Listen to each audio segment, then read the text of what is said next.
Bhavnagar one વિભાગના ACF Shailesh ખાંભલાના પત્ની અને બાળકો મળી આવેલા મૃતદેહને મામલે સરકાર તરફથી પોલીસ દ્વારા એસીએફ શૈલેષ ખાંભલા વિરુદ્ધ ફરિયાદ દાખલ કરવામાં આવી છે, જેમાં તેની અટક કરીને પોલીસે ભેદપડ ઉકેલી દીધો છે। ભાવનગર ડીએસપી નીતેશ પાંડેએ જણાવ્યું કે 5 તારીખના રોજ વહેલી સવારે શૈલેષ ખાંભલાએ તેની પત્ની નૈનાબેન અને તેનો પુત્ર ભવ્ય અને પુત્રી પૃથાને તકિયાથી મોં દબાવીને હત્યા કરી દીધી હતી। ઘરની બહાર આવેલી આ બીજી તારીખે કરેલા ખાડામાં 5 તારીખે સવારે તેની બોડીને માથે ગાદલો મૂકીને પથ્થરો નાખીને બોડીને ડૂબાડી હતી, કારણ કે તેમાં પાણી ભરેલું હતું। જોકે બીજે દિવસે પોતાના સપોર્ટરને બોલાવીને તેમાં માટી નાખી દીધી। જોકે મૃતદેહને દાટી દીધા બાદ નોકરી પણ કરી હતી।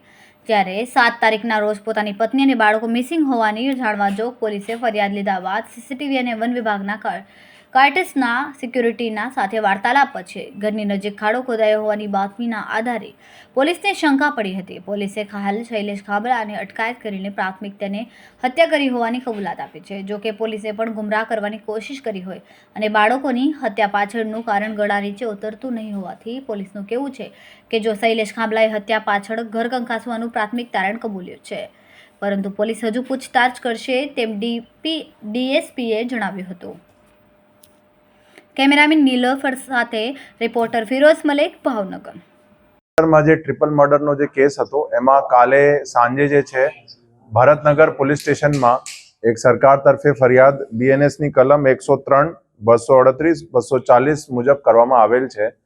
એમાં જે છે મુખ્ય આરોપી જે છે આપણો શૈલેષભાઈ ખાંભલા એને જે છે આજ સવારે પોલીસ પ્રાથમિક પૂછપરછ કરી છે અને પછી આજે જે છે અત્યારે એને અટક કરવામાં આવેલ છે ને આગળની હાલ અત્યારે તપાસ ચાલુ છે। પ્રાથમિક પૂછપરછમાં એને કબૂલાત કરી છે કે આ એને જે છે એના વાઈફ નૈનાબેન અને એના જે દીકરા દીકરી હતા એના મર્ડર કરી નાખ્યું છે। 5 તારીખે સવારે જે છે એને ત્રણેયના મર્ડર કર્યું હતું। મેઇન જે હતું કે એને જે આપનો જે તકિયા હોય છે એનાથી પહેલા એના પત્નીનો મોઢો એને દબાવ્યું, એનાથી પહેલા પત્નીનો મર્ડર કરી નાખ્યો અને પછી એના દીકરા અને પછી દીકરી, એવી રીતે એને જે છે આ ત્રણેયના મર્ડર કર્યું હતું। પછી જે આપને પહેલા પણ કીધું કે અહીંયા ઘરના બગલમાં એક ખાડા હતો, તો 5 તારીખે સવારે જે છે એને ત્રણેય બોડી જે છે એમાં પથ્થર સાથે ખાડામાં નાખી દીધું, કેમકે એમાં પાણી હતું તો બોડી ઉપર ના આવે એટલા માટે। અને